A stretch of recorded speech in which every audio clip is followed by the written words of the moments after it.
రాజధాని వేదికగా వైసీపీ నాయకులు చేసిన హడావుడి ఎలా చూడాలంటారు? మేము మావిగన్ మా విధానం అంటున్న వీళ్ళు అమరావతి పరిరక్షణ సమితి అంటే సిఆర్డిఏ పరిరక్షణ సమితి అని పేరు పెట్టుకుని అక్కడికి వెళ్ళటాన్ని అసలు ఎలా చూడాలంటారు? ఈ మావిగాన్ అనేది ఒక విచిత్రమైనగా ఉంది. అసలు ఆ వాడే చూస్తే మాదిగ దండారా లాగా ఉంది తప్ప మా అసలు అది దానికి అది అర్థం పర్థం లేదు. ఎక్కడ బందరండి, ఎక్కడ విజయవాడ, ఎక్కడ ఈ ప్రాంతం ఇవన్నీ కూడా కలిపే కదా సిఆర్డీఏలో తీసుకుంది. మేము ఎక్కడ సిఆర్డీ అంటే ఎక్కడి నుంచి ఉంది? హనుమాన్ జంక్షన్ దగ్గర నుంచి ఇటు చిలకలూరుపేట దాకా ఉంది. ఇవన్నీ కూడా దీంట్లో భాగమే కదా, ఇవన్నీ కూడా దీంట్లో వచ్చాయి కదా. ఆల్రెడీ సిఆర్డీఏ ఉంటే మధ్యలో మళ్ళీ 3 ప్రాంతాలు తీసుకొచ్చి ప్రాంతీయ తగాదాలు పెట్టడం అనేది మీకు ఆచారం కాబట్టి, అలా అలవాటు కాబట్టి, ఆ రకంగా ఇది మమ్మల్ని ప్రజలందరినీ కూడా కన్ఫ్యూజ్ చేయడం కోసం చేసేటువంటిదే కానీ మాటిగాన్ అనేది ఏమీ లేదు. ఇదంతా బోగస్. కేవలం ఏదో ఆయన సొంత తెలివితేటలతో ఉపయోగించి ఎట్లా పాడు చేయాలనే ఆలోచన తప్ప ఏమీ లేదని సంగతి ప్రజలందరూ కూడా గ్రహించాలని ఆంధ్ర వాయిస్ ద్వారా కాకుండా ఈ మహానాడు వాయిస్ ద్వారా తెలియజేసుకుంటాం. అంటే ఇక్కడ పదే పదే వైసీపీ నాయకులందరూ ఎందుకంటారు రాజధాని మేము అడ్డం కాదు నిలువు కాదు అంటూనే రాజధాని మీద విషం చిమ్మే ప్రయత్నం ఎందుకు చేస్తున్నారు అనుకోవచ్చు అంటారు? ఇది వాళ్ళు అసలు 2 సంవత్సరాలు కూడా భరించలేకుండా అధికారం లేకపోతే ఎంత కష్టం అనే సంగతి వాళ్ళు తెలుసుకున్నారు. ఎందుకంటే గతంలో వాళ్ళు ఏం చేసింది, చంపటం, అరెస్ట్ చేయటం, లోన్ వేయటం, హింస పెట్టడం, ఇది తప్ప వేరే పని చేసింది లేదు. ఎందుకంటే ఎవరైనా అరెస్ట్ చేశారు వాళ్ళకి బెయిల్ కూడా రాకుండా మరి అక్కడ ఉన్నటువంటి జ్యుడిషియల్ని కూడా కంట్రోల్ చేసినటువంటి మీరు డబ్బులు పెట్టి చేశారు. ఎందుకంటే ఇవాళ లిక్కర్ అమ్ముకున్నారు, లిక్కర్లో భయంకరంగా డబ్బులు వచ్చినాయి. అలాగే ఇవాళ ఇసుక అమ్మారు, ఇసుకలో విపరీతమైన ఆదాయం వచ్చింది. ఇవన్నీ పోయేటప్పటికి వాళ్ళకి ఎట్లా ఉందంటే మైండ్ బ్లాక్ అయిపోయింది. ఆదాయం లేక ఓ పక్క ఎప్పుడు మనం వచ్చి అరెస్ట్ చేస్తారు, మనం ఎప్పుడు మనం చేసిన తప్పుల్ని పట్టుకుంటారు అనేటువంటిది మానసికమైనటువంటి ఆందోళనతో వాళ్ళు ఉన్నారు కాబట్టి వాళ్ళు భయపడుతున్నారు. మీరు ఏమి చేయకపోతే చక్కగా ఉంటే మెలకుండా ఉంటే ఏమి ధైర్యంగా ఉండొచ్చు కదా. ఏం చేయకపోతే భయం ఏముందండి? నేరాలు చేయబట్టే భయపడతాడు, నేరస్తుడే భయపడతాడు. ఇప్పుడు గుమ్మడికాయలు దొంగ అంటే భుజాలు దొంగకున్నట్టుగా మీరు చేసేటువంటి నేరాలను చూసి మీరు భయపడుతున్నారన్న సంగతి ఒకసారి ప్రజలందరూ కూడా గ్రహిస్తున్నారు. కానీ మీరు ఎంత మాట్లాడినా ఏం చెప్పినా నమ్మేదానికి మాత్రం ప్రజలు ఎవరు ముందుకు మీ మాట వినేవాళ్ళే లేరు. కేవలం ఎవరన్నా అంటే వాళ్ళందరికీ డబ్బులు ఇచ్చి పేమెంట్లు ఇచ్చి గంజాయి బ్యాచ్ని, తర్వాత లిక్కర్ బ్యాచ్ని, ఇలాంటి వాళ్ళందరినీ కూడా ఎవరైతే చదువుకోకుండా అనామకులు చేసి గంజాయి ద్వారా పాడైపోయినటువంటి వ్యక్తులు ఉన్నారో వాళ్ళందరినీ తీసుకొచ్చి నేను చూస్తా ఉన్నాం. ప్రతి ధర్నాలో కూడా ఒక 150 మందిని ప్రతి నాయకుడు పోషిస్తా ఉన్నాడు. వాళ్ళు వచ్చి గొడవ చేయడం తప్ప ప్రజలు ఎవరు నీ ఎమ్మటారు లేరు, ఎవరు రావట్లేదు. అది ఒకసారి తెలుసుకోవాలని చెప్తున్నా. విలేకరులకు కూడా మేము చెప్తా ఉన్నాం, మీరు ఒకసారి గమనించండి. అక్కడ ఉన్నటువంటి వాళ్ళు వీళ్ళు ప్రజల లేకపోతే ప్రజలు ఇక్కడ హింస పెట్టేటువంటి అహింసావాదుల ఒకసారి మీరు కూడా చూసి తెలుసుకోవాల్సిందిగా నేను ఈనాడు వాయిస్ ద్వారా తెలియజేస్తా ఉన్నాను. సరే, ఇక్కడ ఇంకో విషయానికి వస్తే కనుక పదే పదే అంటే అంబటి రాంబాబు గారు రెచ్చగొట్టే వ్యాఖ్యలు చేయటం, పోలీసుల్ని తోసేయటం,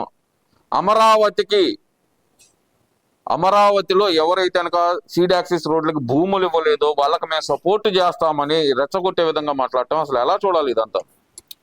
ఇక్కడ మీరు గమనించాల్సింది ఏంటంటే అమరావతికి భూమి ఇవ్వనని ఎవరు చెప్పలా. ఇదంతా ఏంటంటే ఇది ఊరికనే వాళ్ళ బెనిఫిట్ కోసం జగన్మోహన్ రెడ్డి ఆడేటువంటి నాటకం. వాళ్ళు ఏమడుతారంటే వాళ్ళకి కావాల్సినటువంటి కొద్దిగా ఎక్కువ డబ్బులు ఇవ్వండి, లేదంటే ఎక్కువ పెన్షన్ లాగా ఇవ్వండి, లేకపోతే మా బ్యాంకుల్లో ఉన్నటువంటి రుణాలని మాఫ్ చేయండి, ఈ మా బ్యాంకుల్లో పెట్టినటువంటి బంగారాన్ని రిలీజ్ చేయండి, ఎలాంటి కోరికలు కోరిన తప్ప ఎవరు కూడా నేను అసలు ఇవ్వననే మాట ఎవరు లేదండి. ఇవ్వనని చెప్పి ఎవరైనా మీడియా ముందు రాసి కాగితం మీద మీకు ఏమైనా 100 రూపాయల స్టాంప్ మీద రాసి ఏమైనా చూపించారా? ఎవరైనా కాదు. కేవలము ఇది జగన్మోహన్ రెడ్డి కొంతమందికి డబ్బులు ఇచ్చి మేము ఉన్నాం మీ వెనకాలని చెప్పి మాయమాటలు చెప్పి వాళ్ళ చేత ఇప్పిస్తున్నారు. అందుకే కొంతమంది ఎక్కడైనా సరే 10 మంది మంచి వాళ్ళు ఉన్న చోట ఒక చెడ్డవాడు అనేవాడు తప్పకుండా ఉంటాడు. అలాంటి వ్యక్తులు కొంతమందిని మీరు చేరదీసి 100 మంది 100 ఎకరాల పొలం ఇస్తే అందులో ఒకడో ఇద్దరిని మీరు వాళ్ళని ట్రాప్ చేసి వాళ్ళు ఇవ్వకుండా చేయాలనేటువంటి ఒక కాన్సెప్ట్ జరుగుతుంది తప్ప ఇది కేవలము రైతు తన సొంతంగా తనకు వచ్చే ఆదాయాన్ని పోగొట్టుకోవడానికి అవకాశం లేదు. తర్వాత ఇది అభివృద్ధి ధ్యేయంగా ఇచ్చారు అందరూ కూడా. ఇది అభివృద్ధి చెందుతుంది, తర్వాత నెక్స్ట్ తరాలకి మన బిడ్డ మనవాళ్ళకి వీళ్ళందరూ కూడా ఉద్యోగాలు వస్తాయి. ఇక్కడ అందరూ మనం అంతా హైదరాబాద్ అమెరికాలో పోకుండా ఇక్కడే ఉండి మనం బాగా మన పిల్లలు వృద్ధిలోకి వస్తారు అనేటువంటిది. తర్వాత ఈ రాష్ట్రం బాగుపడుతుందనే ఉద్దేశంతో ఇచ్చిందే కానీ ఎవరికి ఆదాయం కోసం ఇంకో దానికోసం ఇవ్వలేదనే సంగతి ఒక్కసారి గుర్తు తెచ్చుకోవాల్సిందిగా జగన్మోహన్ రెడ్డి తెలియజేస్తాం. ఇప్పుడు మరి వైసీపీ నాయకులు ముఖ్యంగా జగన్మోహన్ రెడ్డి గారు మాట్లాడుతూ ఆయన ఏమంటున్నారంటే గనక, ఎందుకు అడ్డుకుంటున్నారు మా నాయకుల్ని, వెళ్తే గనక మీ అవినీతి చిట్టా బయటపడుతుందనా, అమరావతిలో జరుగుతున్న దోపిడీ బయట పెడతారని భయపడుతున్నారా మీరు అంటున్నారు కదా. మరి ఏమంటే గతంలో మీకు అందరికీ తెలిసిన విషయమే. మరి చంద్రబాబు నాయుడు కానీ తెలుగుదేశం పార్టీ నాయకులు కానీ ఎవరైనా సరే మా యొక్క ధర్నా చేసేటువంటి శిబిరాల దగ్గరికి ఎవరైనా వెళితే రానికుండా పోలీసు కమిషనరే కాకుండా పోలీసు DIGPతో కూడా మరి నెట్టించి మరి ఆయన్ని భయంకరంగా ఇచ్చేసి రాకుండా చేసినటువంటి ఘనత మీది.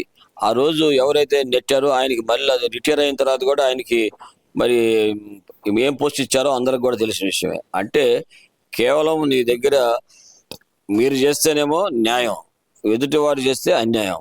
అంటే మీరు చేసే తప్పులన్నీ కూడా మీకు ప్రతిదీ కూడా మంచి కూడా చెడులాగా కనిపిస్తుంది. కాబట్టి మీరు ఒకసారి గుర్తు తెచ్చుకోండి.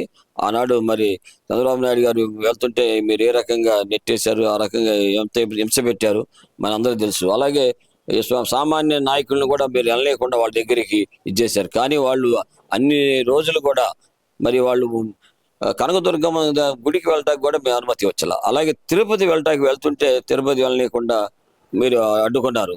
ఆ తర్వాత వాళ్ళు యాత్ర చేసుకుంటుంటే తీసుకెళ్లి ఈస్ట్ గోదావరి దగ్గర యాత్ర చేసుకునేకుండా అడ్డుపడిన వ్యక్తులు మీరు. అన్నవరం వెళ్ళలేకుండా చేసినటువంటి వ్యక్తులు. అంటే దేవుడు అన్నా కూడా భయం లేని మానసికంగా అయినటువంటి ఒక రకమైన మెంటల్ స్టాటిస్ట్ విధానం వల్ల ఇవాళ మీరు ఇవాళ దేవుడు కావచ్చు వచ్చాడు నీకు. అందుకని ప్రతి దేవాలయం దగ్గరికి పోయి ఏదో వంగి నమస్కారాలు పెట్టడం, బూది పెట్టడం.